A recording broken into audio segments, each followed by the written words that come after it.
صراط الذين أنعمت عليهم غير المغضوب عليهم ولا الضالين.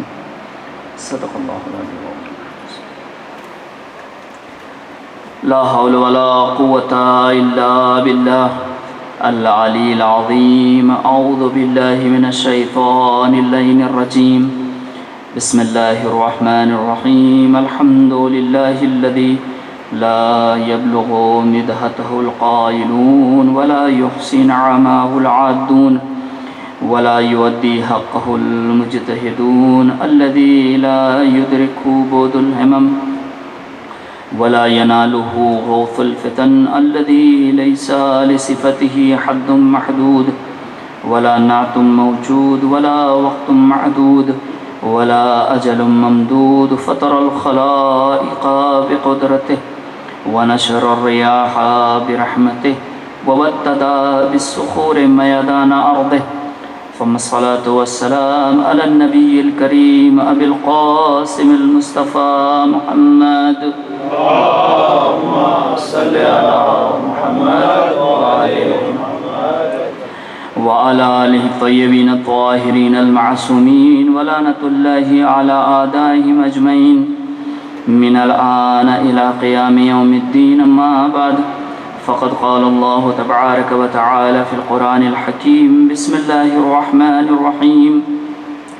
وجعلناهم أئمة يهدون بأمرنا وأوحينا إليهم فعل الخيرات وإقام الصلاة وإيتاء الزكاة وكانوا لنا عابدين. صدق الله العلي العظيم. صلوات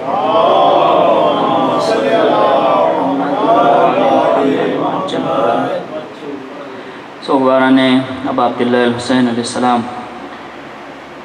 محرم کا عشرہ آدھا ہو چکا ہے. خداوند عالم آپ کی توفیقات میں اضافہ فرمائے اور ہماری اس عزا کو بارگاہ ہدیت میں قبول فرمائے. مجلس کا سلسلہ اپنے اس مرحلے میں پہنچتا ہے کہ جہاں خداوند عالم اماموں کی، ائمہ کی 10 صفات کو سورہ انبیاء میں بیان فرمایا ہے، اور جس سے ظاہر ہوتا ہے کہ معرفت امام ہی تنہا اس دنیا میں وہ ذریعہ ہے کہ جس کے ذریعے سے ہم اپنے نفوس کو، اپنے وجود کو، اپنی حقیقت کو پرزرو کر سکتے ہیں، محفوظ کر سکتے ہیں. کن چیزوں سے؟ کفر سے اور نفاق سے.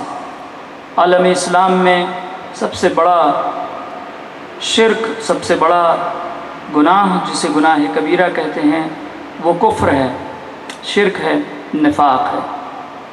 یہ وہ گناہ ہے کہ جس کی معافی بھی نہیں ہے اگر انسان وقت رہتے راہ راست پر پلٹ نہ آئے. عرض ہوا کہ معرفت امام خدا کی معرفت کے لیے بہترین ذریعہ ہے. یہ یوں کہا جائے کہ یوں تو اصل اس دنیا میں یہ ہے کہ انسان اللہ کی معرفت حاصل کرے. ہماری کل زندگی کا سرمایہ ہی یہی ہے کہ ہم اللہ کی معرفت حاصل کریں. نہ میری بات نہ کسی کی بات، قرآن کی آیت ہے، وَمَا خَلَقْتُ الْجِنَّ وَالْإِنسَ إِلَّا لِيَعْبُدُونَ. ہم نے انس اور جنس کو خلق ہی نہیں کیا ہے مگر اس لیے کہ وہ ہماری عبادت کریں. اور یہاں پر تمام علماء اور مفسرین نے عبادت سے مطلب کہا ہے إِلَّا لِيَعْرِفُونَ. وَمَا خَلَقْتُ الْجِنَّ وَالْإِنسَ إِلَّا لِيَعْرِفُونَ. آپ کہہ سکتے ہیں لیعبدون کی پیرلل لیعرفون. آگے بیان ہوگا کہ عبادت اور معرفت میں کیا رشتہ ہے. آیا عبادت بغیر معرفت کے ممکن ہے، یا یہ کہ وہ عبادت جو بغیر معرفت کو ہو اس کی کیا ویلیو ہے، اس کی کیا وقت ہے، اس کی کیا اہمیت ہے. ظاہر ہے کہ عبادت کا اصل کنجی اس کی اور اس کی کلید جو ہے، کی پوائنٹ کیا ہے، وہ یہ کہ انسان معرفت کے ساتھ عبادت حاصل کرے.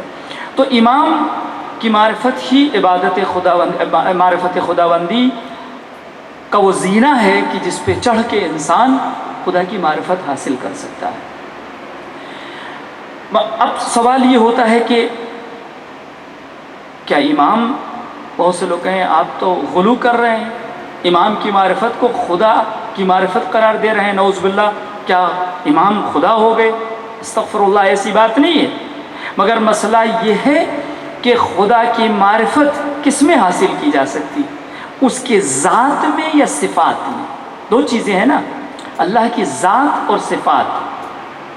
تو ظاہر ہے کہ اللہ کی ذات میں، یعنی اس کی ہولی بینگ، اس کا جو ایگزسٹنس، وہاں تو منع کیا گیا ہے کہ دیکھو اللہ کی ذات میں زیادہ غور و فکر مت کرو ورنہ ہلاک ہو جاؤ۔ اللہ کی ذات تک کوئی نہیں پہنچ سکتا۔ اللہ کی ذات اور انسان کی محدودیت، انسان عاجز ہے، اللہ کی ذات کو درک نہیں کر سکتا۔ کوئی بھی اللہ کی مخلوق اللہ کی ذات کو نہیں درک کر سکتا۔ تو اللہ کی ذات کو نہیں درک، اس کی معرفت حاصل نہیں کی جا سکتی۔ اللہ کی صفات اور اس کے اسما کی معرفت حاصل کی جا سکتی۔ صفات یعنی کوالٹیز، اسما یعنی ہولی نیمز، اللہ کی کوالٹیز۔ کیا کوالٹیز ہے اللہ کی؟ تو اب بات یہ ہوئی کہ اللہ کی کوالٹیز بھی انفینیٹی ہے، لامتناہی ہے۔ تو جب ایک ذات لامتناہی ہے، انفینیٹی ہے، تو اس کی معرفت بھی لامتناہی شے ہی کر پائے گی۔ اس کی معرفت بھی لامتناہی شے کر پائے گی، یعنی جو شے انفینیٹی ہے۔ ایک دو چیزوں میں سنخیت ہوتی ہے، ہر وہ چیز کہ جس میں یعنی آپس میں ایک انڈرسٹینڈنگ ہو، تب آپ اس میں ایک رشتہ بنا سکتے ہیں۔ ایسا نہیں ہے کہ آپ کسی بھی چیز کی طرف مثال لے لیں کہ ان میں اور ان دو چیزوں میں آپس میں اگر ایکوالٹی ہے تو ان کو ساتھ لایا جا سکتا ہے۔ مثلا میں کہوں 10 سال کے بچے کو آپ نیوٹن کی لاز آف موشن سمجھائیں تو ایسا نہیں ہے کہ وہ بچہ آپ کوئی استاد میں آپ میں کمی ہے۔ ایک بہترین یونیورسٹی کا پروفیسر لے آئیے اور اس کو بٹھا دیجئے، 5 سال کے بچے کو 10 سال کے، تم اس کو نیوٹن کے لاز آف موشن بتاؤ، تو بچہ ابھی فزکس کی کتاب بھی اس نے نہیں دیکھی ہے، ابھی وہ ABCD نہیں جانتا فزکس کی، وہ نیوٹن کے لاز آف موشن کو نہیں سمجھ سکتا۔ آپ کہیں گے نہیں صاحب آپ کے اندر کمی ہے، نہیں تو آپ کہا جائے گا نہیں، قابل کے اندر قابلیت ہے لیکن جو سامنے والا ہے اس کے اندر صلاحیت نہیں ہے۔ ٹیچر کے اندر قابلیت ہے مگر اسٹوڈنٹ کے اندر صلاحیت نہیں ہے۔ وہ اگر اپنی پوری علم کو اس کے سامنے بھی رکھ دے وہ نہیں سمجھ سکتا، ہر چیز کی ایک ٹائم ہوتا ہے۔ تو اللہ کی جو ذات ہے، جو اس کے صفات ہیں، اسے کون سمجھ سکتا ہے؟ وہی سمجھ سکتا ہے کہ جس نے کہا ہو خلق اللہ اول ما خلق اللہ نوری، سب سے پہلے اگر اللہ نے کسی کا نور خلق کیا تو میرا خلق کیا۔ تو اس دنیا میں جو صادر اول ہے، جو پہلی مخلوق ہے، یعنی اللہ کی وجود کے بعد جو پہلی مخلوق ہے کائنات میں، وہ سرور کائنات ختمی مرتبہ حضرت محمد صلی اللہ علیہ وآلہ وسلم، صلی علی محمد وآل محمد۔ تو معرفت، اب معلوم یہ ہوا کہ معرفت ذات تو حاصل نہیں ہے خدا کی، معرفت صفات و اسما کس کو ہوگی؟ وہ ائمہ کو ہوگی، اور اللہ نے ان کو ہمارے لیے اپنی معرفت کا ذریعہ قرار دیا ہے۔ بس یوں سمجھ لیں کہ یہ کنیکٹنگ لنک ہے، جیسے یہ لائٹ جو یہاں پہ آ رہی ہے، یہ جب اپنے پاور اسٹیشن سے چلتی ہے تو آپ نے دیکھا ہوگا راستے میں بڑے بڑے ٹرانسفارمرز لگے ہوئے ہیں۔ وہ ٹرانسفارمرز کا کام یہ ہے کہ جو لائٹ کی انٹینسٹی ہے اس کو کم کر دیا جائے، ورنہ جس جو ہے وہ ہیوی جو پاور آ رہا ہے، اگر اس کو ڈائریکٹ ہمارے بلب سے جوڑ دیا جائے تو یہ بلب اڑ جائے گا، یہ جل جائے گا، برسٹ ہو جائے گا، یہ تار جل جائے گا۔ بس یہ بیچ بیچ میں جو ٹرانسفارمرز لگے ہیں، ان کا کام یہ ہے کہ اس الیکٹریسٹی کو ہمارے یوز کے قابل بنا دیا جائے، ورنہ ایسا نہیں ہے کہ یہ لائٹ نہیں آ سکتی ہے، مگر اس موبائل سیٹ کو اگر آپ چارج کرنا چاہیں گے، آپ ٹیلی ویژن یوز کرنا چاہیں گے، جو اکوپمنٹ آپ یوز کرنا چاہیں گے، دنیا میں کوئی اکوپمنٹ پھر وہ ایسا نہیں ہے کہ جو ڈائریکٹ پاور اسٹیشن کی لائٹ کو ایبزورب کر لے۔ تو بیچ میں ایک چیز لگائی ہوئی ہے تاکہ وہ اس کی انٹینسٹی کو ریڈیوس کر دے۔ اللہ کی ذات کو ہمیں سمجھنا ہے، مگر چونکہ ہمارے اندر اتنی صلاحیت نہیں ہے، اس لیے اللہ نے کچھ مخلوقات کو جو کہ نوری تھے اس زمین میں، اس خاکی زمین میں ہم آپ جیسی شکل و صورت میں بھیجا، مگر سے وہ نوری ہے اس شکل و صورت میں بھیجا تاکہ وہ ہم ان کے ذریعے سے اللہ کی معرفت کو حاصل کر سکیں۔ ایک صلوات پڑھیں۔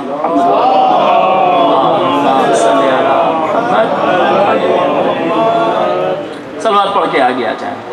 اللہم صلی علی محمد وآل محمد وعجل فرجهم۔ تو معرفت خدا اہم پہلو ہے ہماری زندگی کا، اور بزم ملکوتی میں سناٹا تھا، سید الملائکہ خاموش، تمام انبیاء وہ خاموش نظر آ رہے ہیں۔ اگر اہل بیت کی ذات نہ ہوتی تو کوئی توحید کو سمجھ نہیں سکتا تھا، سید الملائکہ ہوں یا ملک مقرب ہو یا تمام انبیاء ہوں۔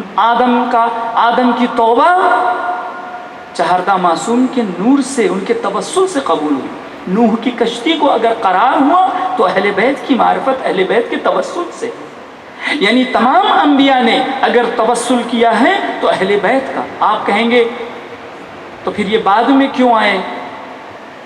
یہ وہی مثال اگر کل والی آپ کے ذہن میں ہو، ونڈوز 1998 ورژن والی بات، وہ بعد میں اس لیے آئے تاکہ تمام چیزیں پہلے ذہن کو آمادہ کیا جا سکے، ہمارے ذہنوں کو آمادہ کیا جائے، اور جس طریقے سے بشریت گریجولی اس میں یعنی ترقی ہوتی گئی، ویسے ویسے شریعتیں بدلتی گئیں، ویسے ویسے اسی ضرورت کے اعتبار سے، اور جب آخری شریعت آئی تو اب یہ فائنل شریعت تھی۔ تو اس لیے آخر میں ایک وقت جناب سلمان محمدی، جسے سلمان فارسی بھی کہا جاتا ہے لیکن انہیں بعد میں کہا جاتا ہے سلمان محمدی رحمۃ اللہ علیہ، بیٹھے ہوئے ہیں اور رسول امام علی علیہ السلام کھجور کھاتے ہیں اور گٹھلیاں سلمان کی طرف پھینکتے جاتے ہیں۔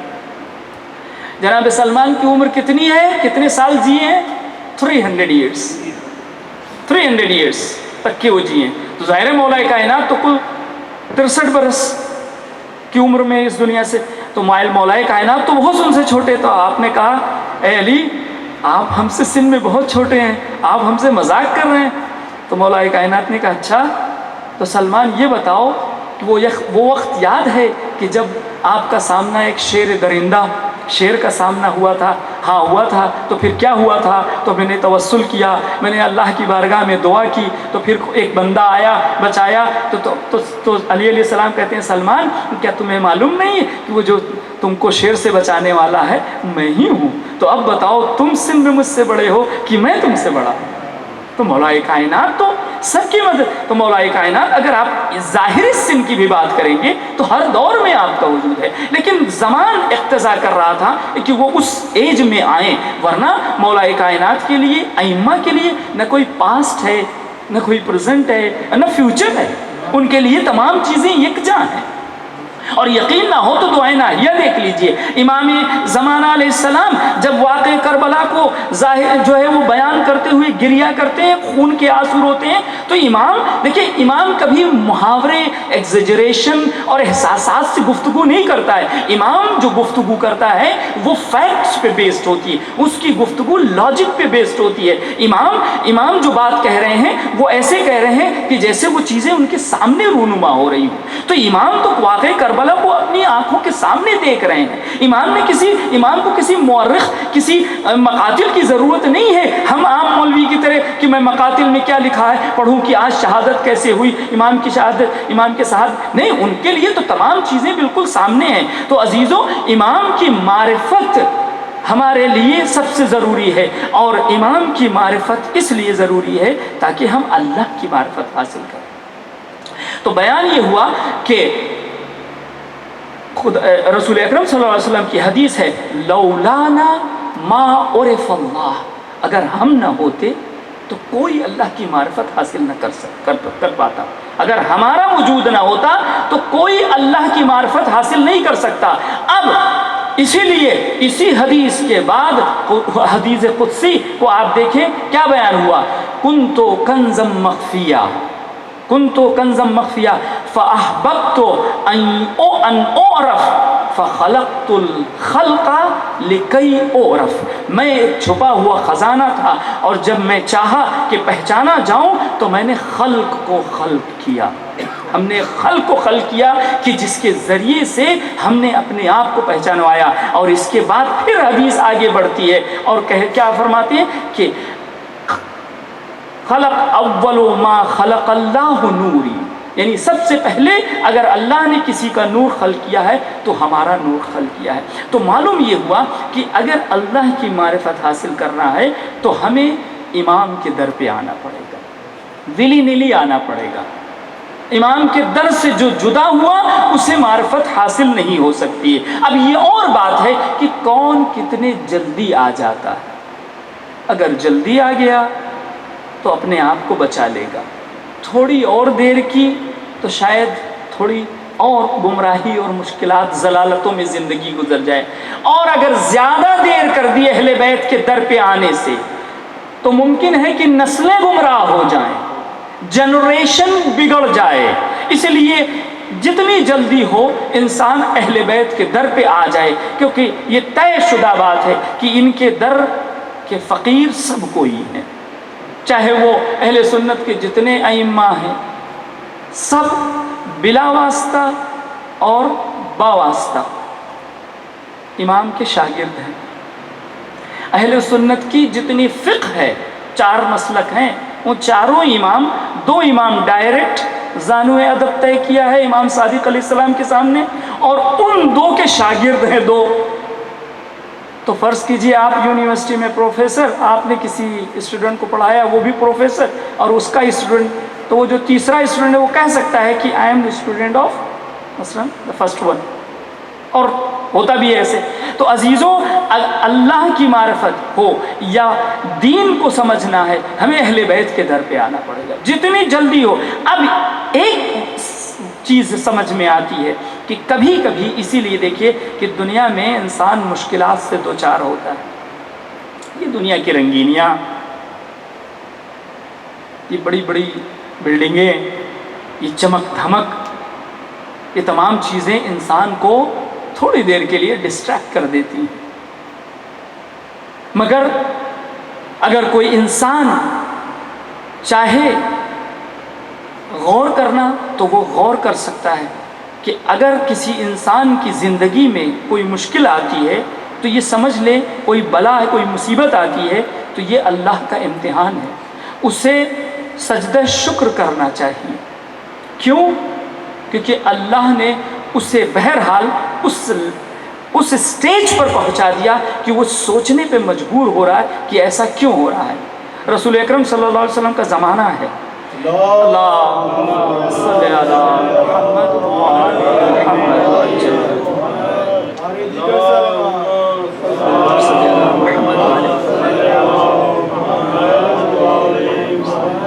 آپ ایک گھر میں داخل ہوئے، کیا دیکھا؟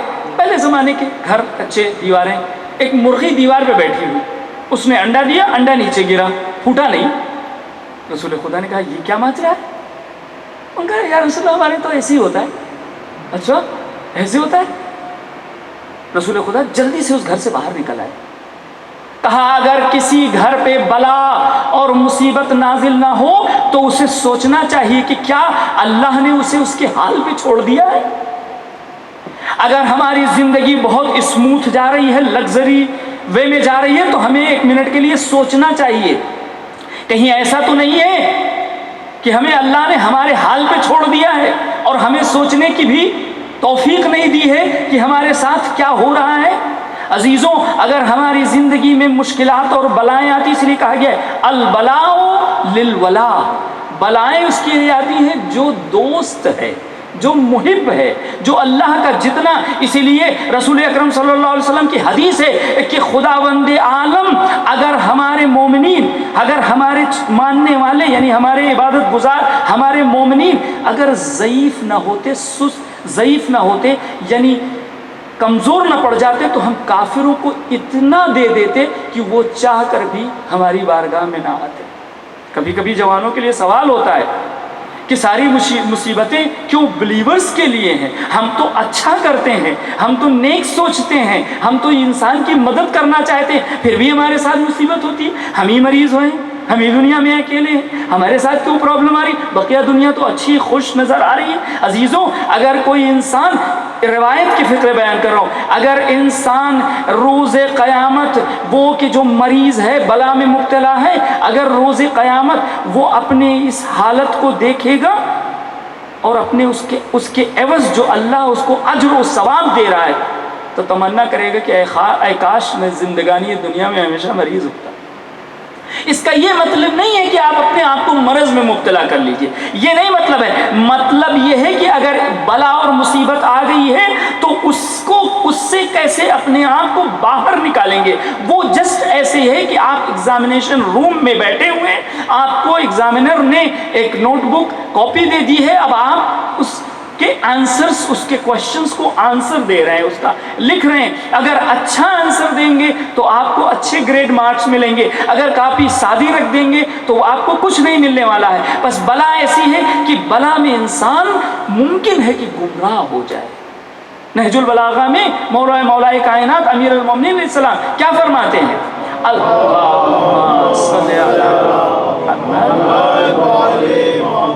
الفقر موت الاکبر، poverty is the biggest death۔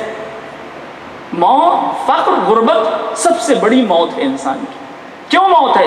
یہ موت شاید فزیکل موت نہ ہو لیکن اسپریچول موت۔ انسان فقر میں 1000 گناہ کرنے کو تیار ہوتا ہے، اس کا پیٹ بھرنا چاہیے، اگر شکم اس کا خالی ہے، اگر اس کا شکم پر نہیں ہے تو وہ 1000 گناہ کر سکتا ہے۔ تو عزیزوں، معلوم یہ ہوا کہ اہل بیت کے در پہ آ جائیں۔ کیوں؟ تاکہ معرفت حاصل ہو جائے۔ اب اس اہل بیت کے در پہ لانے کے لیے اللہ اپنے خاص بندوں کو شاید ممکن ہے کہ کچھ بلا اور مصیبت میں مبتلا کر دیتا ہے، اس لیے تاکہ اسی کی بہانے سے، اسی کی وجہ سے وہ اپنے آپ کو جھنجھوڑیں اور اپنے آپ کو سٹرائک کریں کہ ہاں کہیں ہو سکتا ہے ایک در کہ جہاں ہمیں اس سے نجات مل سکتی ہے۔ بس جب اسی بہانے سے اگر آ جائیں گے تو اللہ انہیں اہل بیت کی معرفت حاصل کرائے گا۔ تو بلائیں و مصیبتیں، اس سے گھبرانا نہیں چاہیے انسان کو، بلکہ اس کا ڈٹ کے مقابلہ کرنا چاہیے، اور بس کوشش یہ ہو کہ اس میں کفر نہ ہو جائے۔ بس اوقات انسان دبے الفاظ میں سائلنٹلی کفر بچ جاتا ہے، کفر کہہ دیتا ہے کہ بس اللہ میں ہی بچا تھا تیرے لیے اس دنیا میں مصیبتوں میں مبتلا کرنے کے لیے۔ یہ اللہ کی عدالت پہ سوال ہے، یہ اللہ کے انصاف پہ سوال ہے۔ اس کا مطلب آپ چاہتے ہیں کہ کوئی دوسرا بھی مصیبت میں مبتلا ہو؟ ادھر سے یہ بھی اچھی بات نہیں۔ اگر انسان اس طرح کی سوچ رکھتا ہے، اس کا مطلب وہ چاہتا ہے کہ نہ میں خوش رہوں نہ اور کوئی خوش رہے۔ That's not good۔ حاسد کے لیے کیوں منع کیا گیا ہے حسد کرنے کو؟ حاسد کا سب سے پہلا مسئلہ یہ ہے کہ اسے اللہ کی غنا میں، اللہ کی سخاوت میں یقین نہیں ہے۔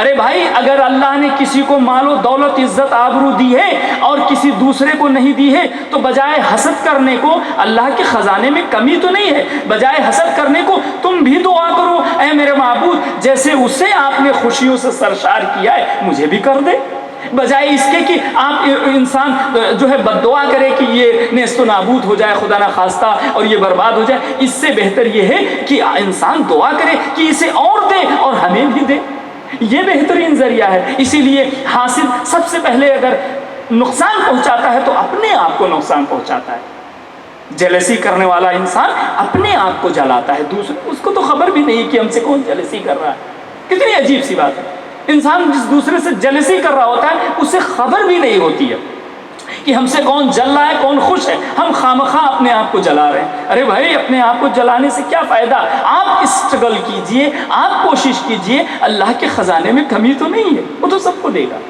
تو پروردگار نے اپنی معرفت کے لیے جو ذریعہ بنایا ہے وہ امام کا ذریعہ بنایا ہے. امام تک پہنچنے کے لیے ہمیں ہر کوشش کرنا چاہیے. اب جو حدیث ہم نے پہلے پڑھی تھی اس میں امام صادق علیہ السلام سے حدیث ہے، اللہم صلی علی محمد وعلی محمد، جس میں آپ ارشاد فرماتے ہیں کہ امام حسین علیہ السلام سے حدیث ہے کہ امام حسین علیہ السلام کی کسی اصحاب سے ملاقات ہوئی اور اس نے پوچھا کہ معرفت خدا کیا ہے، تو امام نے کیا فرمایا کہ ما خلق اللہ العباد الا لمعرفته، اللہ نے کسی بندے کو خلق نہیں کیا ہے مگر یہ کہ وہ اس کی معرفت حاصل کرے. فَإِذَا عَرَفُوهُ عَبَدُوهُ، بس جب کوئی اللہ کی معرفت حاصل کر لیتا ہے تو اب لازمہ یہ ہے، اس کا ضروری حصہ یہ کہ اگر معرفت حاصل کر لے گا تو عبادت کرے گا. فَإِذَا عَبَدُوهُ اسْتَغْنَوْا ان عبادت ما سوى اللہ، اور اگر جس نے اللہ کی غلامی کر لی، جس نے اللہ کی عبادت کر لی، اب وہ غیر اللہ کی عبادت سے بری ہو جائے گا. اور جب کوئی غیر اللہ کی عبادت سے بری ہو جائے تو اس سے بڑا انسان کوئی دنیا میں نہیں، اس سے بڑا انسان کوئی دنیا میں نہیں. اگرچہ کوئی دولت اور مال اور کسی اعتبار سے ان سب چیزوں کی کوئی حیثیت نہیں ہے. اصول کافی جو ہماری پہلی کتاب ہے، 4 کتابیں اٹھا کے کھولیے، سب سے پہلی حدیث باب العلم میں کیا ہے؟ ما هو العقل، ابن رسول اللہ، ما هو العقل، what is عقل، what is intellect. تو امام نے یہ تھوڑی بتایا تمہارا 1600 سی سی کا کیوبک تمہارا برین ہو، اسکل ہو، اس کے اندر اتنے نیورونس ہوں اور یہ کچھ نہیں. امام نے کیا بتایا کہ عقل کیا چیز ہے؟ ما عبد به الرحمن واکتسب به الجنان. بس آج سے عقل کی، عقل مند انسان کون ہے؟ جس کے پاس فراری ہے. عقل مند انسان کون ہے؟ جس کے پاس ملٹی سٹوریز، ٹاورز، اسکائی اسکیپرز یہ ہیں. عقل مند انسان وہ ہے کہ جو سب سے بڑا دنیا کا سائنٹسٹ ہے؟ نہیں. امام نے کیا بتایا؟ عقل مند انسان وہ ہے کہ ما عبد به الرحمن، کہ جو اپنی اس عقل سے اللہ کی عبادت کرے، واکتسب به الجنان، اور جنت کو اس دنیا میں رہتے ہوئے حاصل کر لے. اس سے بڑا عقل مند کوئی نہیں. کیوں؟ کیونکہ یہ تمام چیزیں فانی ہیں، یہ تمام چیزیں آنی ہیں، یہ تمام چیزیں ختم ہو جانے والی ہیں. تھوڑے سے دن میں ہو جائے یا بالآخر ایٹ لاسٹ ایک دن ختم ہو جائے گی. اور اگر وہ چیزیں نہ ختم ہوں گی تو یہ جسم تو ختم ہو ہی جائے گا. بھئی اگر اس میں شک ہے، اگر میں کہوں کہ آج سے 100 سال بعد ان میں سے کوئی نہیں رہے گا، سب مر جائیں گے، کیسے؟ کیونکہ یہاں کوئی آدمی 100 سال کا نہیں دکھ رہا ہے مجھے. تو کیا وہ ان کا خون پتلا تھا ہم سے؟ تو مرنا تو سب کو ہے. تو بھئی اچھے سے مرو، مرنا سب کو اس دنیا سے جانا ہے. چھوٹا بڑا، بوڑھا ضعیف جوان، سب کو جانا ہے، کوئی شک نہیں ہے. یہی وہ چیز ہے جس میں کوئی دین نہیں ہے. ایتھیس بھی مانتا ہے مرنا ہے. تو جو مرنا ہے، اس دنیا سے جانا ہے تو خوبصورتی سے جاؤ. کیسے خوبصورتی سے جائیں؟ خوبصورتی سے جائیں، عقل مندی سے جاؤ. اس دنیا سے عقل کا استعمال کرو. حدیث کیا کہتی؟ امام صادق علیہ السلام ایک صلوات پڑھتے ہیں، اللہم صلی علی محمد وعلی محمد. حدیث کہتی ہے کہ لا یقبل اللہ عملا الا بمعرفتہ، اللہ کسی عمل کو قبول ہی نہیں کرتا ہے اگر وہ بغیر معرفت کے انجام دیا گیا. اللہ ہمارے کسی عمل کو، یہ عزاداری، اسٹڈی، لوگوں کی خدمت، جو عمل، جو ایکٹ، جو dead, whatever deed you want to count, you can count. Allah doesn't accept without his cognizance, without his معرفہ. اللہ کسی عمل کو قبول نہیں کرتا بغیر. پھر آگے حدیث کہتی ہے وَلَا مَعْرِفَتُهُ إِلَّا بِعَمَلِهِ، اور جب معرفت حاصل آ جائے تو ممکن ہی نہیں ہے کہ انسان عمل نہ کرے. ممکن ہی نہیں ہے. اب کوئی کہے کہ میں امیر المومنین علیہ السلام کی ولایت کا پر یقین رہتا ہوں، میں مولا کا چاہنے والا ہوں، میں اتنا بڑا ملنگی ہوں، میں اتنا بڑا مولائی ہوں، میں فلاں ہوں، ٹھیک ہے میں مان لیتا ہوں. تھوڑے سے اس کے آثار بھی دکھا دیجیے جناب. اگر آپ جتنے بڑے مولائی ہیں اس کا کچھ اثر بھی تو دکھنا چاہیے. کتنے بڑے مولائی ہیں؟ 6-7 کڑے پہن لیے ہوں گے, گلے میں 3-4 ہار مالا پہن لیا ہوگا, پیر میں بیڑی پہن لی ہوگی, تو سب سے بڑے مولائی ہو گئے, اور جھنجھناتے ہوئے چل رہے ہوں گے. میں کسی کی توہین نہیں کر رہا ہوں, لیکن یہ علامت نہیں ہے مولائی کی. مولائی کون ہے؟ مولائی حجر بن عدی ہیں. حجر بن عدی سے مولا کائنات نے وصیت کی ہے. حجر بن عدی جن کی قبر کے بارے میں جب آئسس ملعون نے سیریا پہ قبضہ کیا تھا, آپ نے سنا ہوگا, کلپس آئی تھی کہ ان کی قبر کو کھود دیا تھا. ان سے وصیت کی کہ آپ کو ایسے ایسے قتل کیا جائے گا. اس دن سے انتظار کرنے لگے, اور جب وہ آ رہے تھے شام سے, راستے میں ناسبیوں نے ان کو پکڑا اور کہا کہ مولا کائنات کی شان میں گستاخی کرو, ان کو ابیوز کرو, نعوذ باللہ, برا بھلا کہو. کہا یہ تو ممکن ہی نہیں ہے, جس کی محبت اس دل میں ہو اس کے لیے برا کیسے؟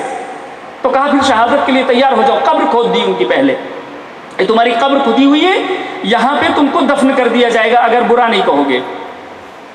کہا ٹھیک ہے کر دو, کوئی مشکل نہیں. بیٹا بھی تھا. کہا مگر میری ایک التجا ہے, میری ایک درخواست ہے. وہ کیا درخواست ہے؟ پہلے میرے بیٹے کو قتل کر دو. یہ ہے مولا کے چاہنے, پہلے میرے بیٹے کو قتل کر دو. اس نے کہا عجیب انسان ہو, آج تک دنیا میں ایسا باپ نہیں دیکھا جو کہے اپنے بیٹے کو پہلے قتل کر دو. کہا جانتے ہو کیوں؟ اس لیے کہ کہیں ایسا نہ ہو کہ جب میرے گلے پہ چھری چلے, تلوار چلے, تو میرا بیٹا منقلب ہو کے اور ولایت امیر المومنین سے ہٹ جائے. اس لیے تو پہلے میرے بیٹے کو قتل کر دو تاکہ مجھے یقین رہے کہ وہ اس دنیا سے گیا ہے تو امیر المومنین کی ولایت پر ان کی محبت میں, اور دونوں کو قتل کر دیا. اور کہا تم مجھے ایک بار نہیں 1000 بار قتل کرو اور میرے جسم کو جلا دو اور اس کی راکھ کو ہوا میں اڑا دو, اور پھر اگر اللہ زندگی دے تو امیر المومنین اسلام کے قدموں پہ اپنی زندگی گزار دیں گے. یہ ہے ولایت, یہ محبت. تو امام فرماتے ہیں کہ ایسا ممکن نہیں کہ عمل نہ ہو. فمن عرف دلت المعرفہ, معرفت کی دلیل یہ ہے کہ عمل کرے گا انسان. ممکن ہی نہیں ہے کہ معرفت ہو عمل نہ کرے, یہ ممکن نہیں. ولم یعمل فلا معرفت لہ, بس اگر کوئی عمل نہیں کرتا ہے تو معرفت نہیں ہے اس کے معنی, پھر وہ جھوٹا ہے. اگر کوئی امام کی محبت کا دعویٰ کرتا ہے مگر چھوٹی چھوٹی باتوں میں آپس میں لڑتا ہے, چاہے وہ عزاداری کے نام پہ ہو, چاہے وہ انجمن کے نام پہ ہو, چاہے اپنے بھائی سے ہو, پراپرٹی کے نام پہ ہو, جس کسی بھی چیز سے, میں تو کہتا ہوں بھائی 1 منٹ کے لیے سوچ لو, جس وقت تم یہ بات کر رہے ہو اگر ہوا میں ایک پتھر اڑ کے آ جائے تو سب چیز تمام ہو جائے گی. چھوڑو یہ معاملات, چھوڑو. اگر تم چھوٹے ہو جاؤ گے. ایک شخص امام کے پاس آتا ہے, ابن رسول اللہ, کیونکہ دیکھیے اگر حقوق الناس ہے اس کو اللہ بھی نہیں معاف کرے گا, ٹھیک ہے, حقوق الناس کو نہیں معاف کرے گا, حقوق اللہ کو ایزی معاف کر دے گا. میں زیادہ روایتیں پڑھ دوں تو آپ کل سے نماز چھوڑ دیں گے, اتنی روایتیں ہیں, چھوڑو نماز پڑھنے کی کیا ضرورت ہے. حقوق اللہ ایزی ہے, لیکن وہ ہمارا ضمیر نہیں گوارا کرتا کہ انسان اس معبود کی عبادت نہ کرے کہ جس نے اس نے بے پناہ شمار نعمتیں عطا کی. کیسے ممکن ہے؟ کیا ایک لائق فرزند کا, ایک لائق بیٹے کا یہی فرض ہے کہ وہ باپ کھڑا رہے اور وہ کرسی پہ بیٹھا ہو؟ یہ تو نہیں ہے نا. اگرچہ باپ کہتا ہے ٹھیک ہے نہیں بیٹے بیٹھے رہو, نہیں, ممکن ہی نہیں ہے. ممکن ہی نہیں ہے کہ آپ کھڑے ہو میں بیٹھا رہوں, ممکن ہی نہیں ہے کہ آپ میرے کمرے میں داخل ہو اور میں بستر پہ لیٹا رہ جاؤں, یہ ممکن ہی نہیں. کھڑے ہو جائیں گے, بیٹھیں گے. تو عزیزوں, بنا بر یہ کہ ہم سب عبد ہیں, اللہ کے بندے, عبادت تو کرنی ہے, مگر اللہ کی عبادت میں اگر ذرہ تھوڑا کمی ہو جاتی ہے تو اللہ اسے معاف کر سکتا ہے. مگر حقوق الناس, تو چاہنے والے نے پوچھا ابن رسول اللہ کیا کریں؟ اگر معافی مانگتے ہیں تو شرم محسوس ہوتی ہے, کہیں گے تم غلطی پہ تھے. اگر معافی مانگ لیتے ہیں, سلو کر لیتے ہیں, تو لوگ کہیں گے اچھا آپ غلط تھے تبھی تو آپ نے کر لیا. تو کیا کریں, معافی مانگے یا نہ مانگے؟ امام نے کہا معافی مانگو. اور یہاں تک کہ معاملہ تھا ایک آپس میں رشتہ داری میں, تو امام کے وکیل جو تھے انہوں نے 4000 درہم دے کر کے, بات پھنسی تھی کہ پیسہ دیا یا نہیں دیا, دیا یا نہیں دیا, ایک کہہ رہا دے دیا, ایک کہہ رہا نہیں دیا. انہوں نے اپنی جیب سے نکالا یہ بھائی 4000 درہم, اور گریہ کرنے لگے. واللہ امام صادق علیہ السلام نے کہا ہے کہ میرے چاہنے والے اگر آپس میں لڑ رہے ہیں پیسے کی خاطر, میرا پیسہ جائے تو جائے مگر انہیں آپس میں ملا دو. یہ ہے، اس سے رشد ہوتا ہے، اس سے کمیونٹی بڑھتی ہے، اس سے ہماری ذات بھی بڑھتی ہے۔ تو امام فرماتے ہیں معرفت اہل کل زمان بے امامہم۔ پھر اب یہ آپ اس حدیث پہ آ جائیں کہ اگر معرفت ہے تو عبادت ہے، اگر عبادت ہے تو عمل ہے، اگر معرفت نہیں ہے تو عمل نہیں ہے۔ اگر کوئی کہے ہمارے پاس معرفت ہے تو عمل دکھنا چاہیے۔ اب امام کیا فرماتے ہیں معرفت کل اہل زمان بے امامہم، معرفت ہر امام ہر زمانے کی امام کی معرفت۔ جب پوچھا کہ ما معرفت اللہ، اے ابن رسول اللہ معرفت اللہ ہے کیا، معرفت خدا ہے کیا؟ تو امام فرماتے ہیں کیا فرماتے ہیں معرفت اہل کل زمان بے امام ہو، ہر انسان کے اپنے دور میں جو اس کے وقت کا امام ہے اسی کی معرفت خدا ہے۔ تو امام گویا یہ کہ امام حسین علیہ السلام کے زمانے میں امام زمانہ کون تھے؟ خود امام حسین علیہ السلام۔ تو امام یہ کہنا چاہ رہے ہیں گویا یہ کہ اگر تمہیں خدا کی معرفت حاصل کرنا ہے تو آؤ میری معرفت حاصل کرو، جب تک میری معرفت حاصل نہ کرو گے خدا کی معرفت حاصل نہیں ہو سکتی۔ اور عزیزوں آپ دیکھیں کہ خدا کی معرفت حاصل کرنے میں ہو سکتا ہے کہ انسان کے سامنے مشکلات آئیں اس دنیا میں۔ اب آپ ظاہر ہے کہ جب آپ کل بیان ہوا رائٹ پاتھ پہ چلیں گے مشکلات ہوں گی، ادھر آسانیاں ہیں لیکن مشکلات ہیں، لیکن نتیجہ اس کا بہتر ہے۔ تو معرفت امام معرفت خدا ہی ہے۔ کیوں؟ امام کیا خدا ہے؟ نعوذ باللہ، نہیں، ایسا نہیں، ایسا نہیں ہے۔ مسئلہ یہ ہے کہ ذات خدا جو ہولی بینگ ہے اس کی کن، اس کی ڈیپتھ تک کوئی انسان کی رسائی نہیں ہے، کوئی انسان سمجھ نہیں سکتا۔ تو جب صفات کی معرفت حاصل کرنا ہے تو اللہ کے تمام اسماء اور صفات کا کوئی اگر اس دنیا میں مظہر ہے، کوئی اگر اس کا جو ہے مینیفیسٹیشن ہے تو امام ہے، بس اور بس، ان کے علاوہ کوئی نہیں ہے۔ اسی لیے وہ ہمارے امام تھے اور وہ غیروں کے امام تھے۔